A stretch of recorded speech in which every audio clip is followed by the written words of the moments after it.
Ladies and gentlemen, let me begin today with a simple truth. Success loves silence. Not because success is mysterious, not because it's hiding in the shadows, but because it needs time, it needs space, it needs the right conditions to grow. Think about a seed. A seed doesn't announce itself when you put it in the soil.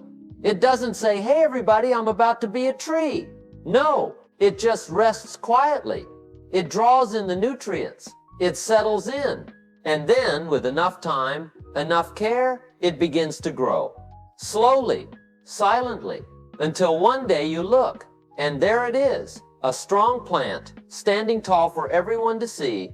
That's success. Quiet, patient, hidden at first, until the season is right. Now, here's the problem. Too many of us, the minute we get an idea, the moment we dream up a new plan, we feel compelled to tell the world. We say, here's what I'm going to do. Here's where I'm going. Here's how I'm going to get there. Why do we do that? Well, sometimes it's because we crave recognition. Sometimes it's the thrill of saying, look at me, I'm on my way. But here's the paradox. The more we talk, the less energy we often have left to act. You see, talking about your plans can feel like progress. But it isn't progress, it's a substitute. And substitutes are dangerous, because they trick the mind into believing something has been accomplished when in fact nothing has changed. Have you ever met someone who always has a plan, but never the results? They'll tell you about their new business idea, their fitness goal, their great invention, but month after month, year after year, you look around and nothing's been built. The problem isn't lack of talent. The problem isn't even lack of opportunity. The problem is too much talk, not enough work. I've seen it over and over. Dreams that die in the cradle of good intentions. They're exposed too early, handed over to criticism, doubt, and distraction. And suddenly the fire that once burned so bright is gone. So what's the solution? Simple. Hold your plans close, not out of secrecy, but out of wisdom. Action over words. Focus over fanfare. Results over recognition. Let me tell you something. Every time you share your intention, every time you announce your goal, you're releasing a little energy. You're handing out pieces of your fire. And if you're not careful, you'll give so much of it away, you won't have enough left to keep yourself going.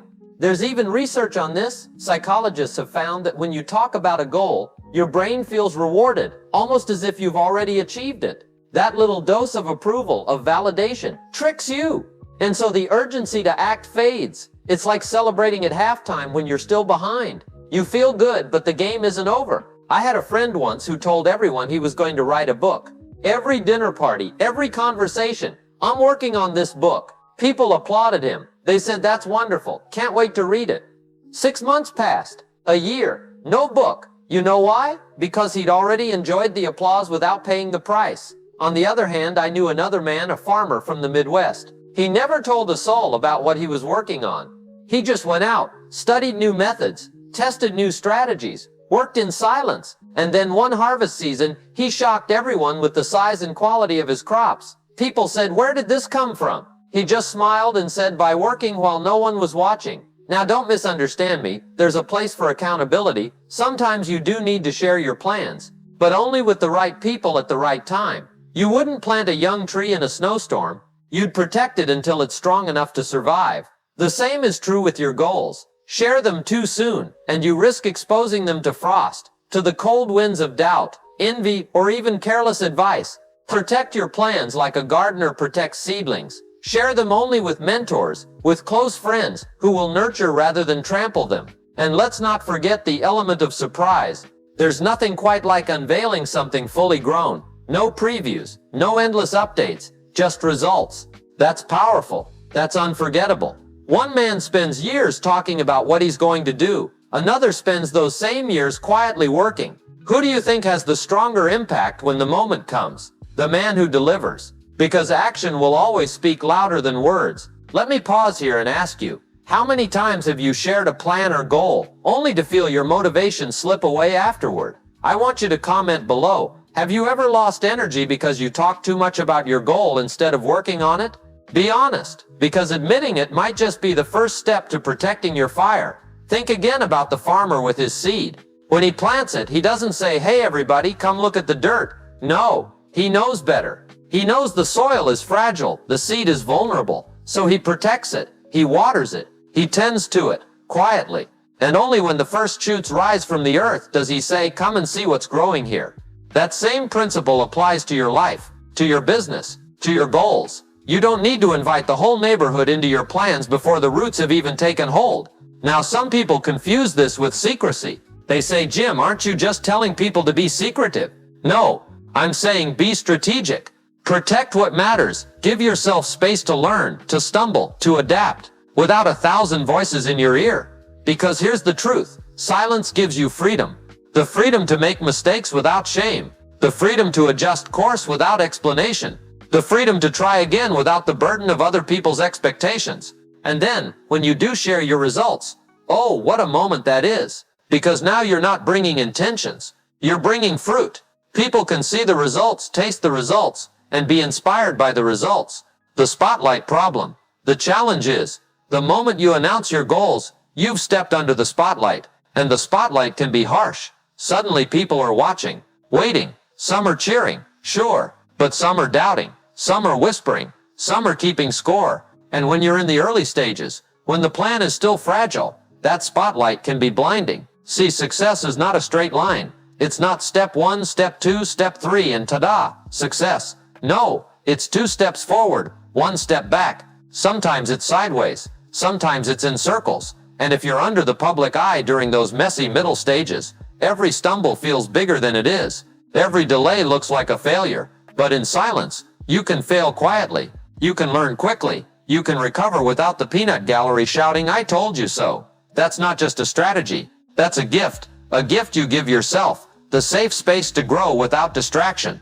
Trusting yourself. And here's something beautiful. When you stop chasing validation, you start listening to your own instincts. You start trusting your own judgment. Now, feedback matters. Don't get me wrong. But feedback must come at the right time, from the right people. The wrong voices at the wrong time can derail the best of dreams. Picture this. You've got a delicate little sprout pushing out of the soil. You don't call the whole town over to stomp around the garden and give their opinions. No, you wait until it's strong. Then you show it to the gardener, who knows how to prune, how to water, how to nurture it. Same with your ideas. Don't expose them too soon. Two stories. I once knew a man who was an idea machine. Brilliant fellow. Everywhere he went, he spotted opportunities. But he couldn't stop talking. Every coffee shop, every dinner, every meeting, he'd spill out his latest dream. And you know what happened? More often than not, someone else would take the idea, act on it faster, and he was left with nothing but words. Then there was another man. Quiet, reserved. You almost wouldn't notice him in a room. He never bragged about what he was building, but every time he revealed his work, my, was it remarkable, polished, thorough, ready for the marketplace. He didn't talk his way to success. He worked his way there. That contrast taught me something unforgettable. Results are your best advertisement. Results speak louder. When you achieve something of substance, you don't need a press release. You don't need hype. Success creates its own echo. It's like dropping a stone in a pond. The ripples spread all on their own. Your actions ripple out into the world, far louder than promises, far longer than intentions. That's why I tell people, stop spending so much time announcing and spend more time producing. Because when your work is ready, the world will notice, and the applause will mean something, because it's real. The power of focus. Now let's talk about another reason silence matters. Focus. The moment you share your plans with too many people, you've invited distraction. Opinions start pouring in. Everyone's got a suggestion. Everyone's got advice. And before long, you're being pulled in a dozen directions. One says, you should do it this way. Another says, no, try my way. Before you know it, you've lost sight of the original goal. Focus is one of your most valuable resources. Protect it. Guard it like treasure. Because where your focus goes, your energy flows. And when your focus is scattered, so is your progress. So here's the question. How many people really need to know about your next goal? Probably fewer than you think. Ronart's a thought experiment. Let's try a little exercise. Imagine you start a new project, a business, a book, a fitness plan. But this time you tell no one, not a soul. You just quietly begin, step by step, day by day. No applause, no validation, no pressure. Just work, just progress. What could you accomplish in that silence? How far could you go without the weight of other people's expectations? some of you would be astonished at how much more productive, how much more creative, how much more focused you become when the only person you need to impress is yourself. So let me ask you, what's one dream or project you've been talking about, maybe for months, maybe for years, that you'd be better off working on quietly instead? Write it in the comments. Not for accountability this time, but as a declaration to yourself. This one I'm keeping close until it's ready. When you choose to keep your plans to yourself, you're making a powerful declaration. But notice, it's not a declaration to the world. It's a declaration to yourself. You're saying, I trust my ability to see this through. I don't need applause to get started. I don't need permission to pursue my goals. And my friends, that kind of confidence is rare. It's precious. It's one of the most powerful resources you'll ever possess. Because the moment you trust yourself, you unlock a new kind of freedom. The freedom to act without fear. The freedom to stumble without shame. The freedom to grow at your own pace, not someone else's timetable, not someone else's expectations. Quiet confidence. Think of the craftsman in his workshop. Day after day, night after night, he works on his piece of art. Nobody's clapping. Nobody's watching. If this message resonates with you, make sure to subscribe for more powerful and timeless inspiration from Jim Rohn. Stay focused, stay disciplined, and remember, success speaks loudest through results.